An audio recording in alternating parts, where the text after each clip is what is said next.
1 tin jagung manis. Okey, 200 ml santan. Okey, masukkan dalam tin Tin ni Cik Oki dah bilas tadi. 200 ml santan dalam ni. Tambahkan air sampai jadi 1 tin Tuang dalam ni. Tuangkan air biasa 1 tin lagi.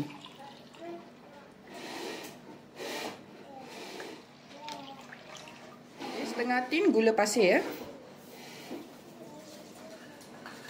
Okay, tepung custard 1 tin juga. Campurkan sekali. Okay, bila kita gunakan santan, kita letak sedikit garam untuk naikkan rasa lemak dia Okay, lepas tu gaul sebatikan semuanya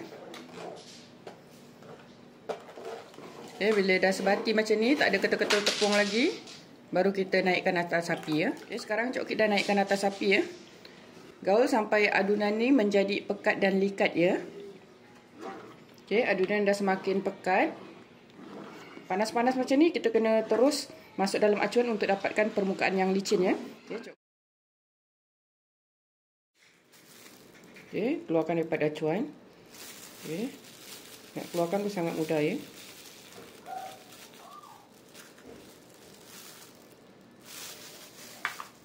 Alhamdulillah, inilah hasilnya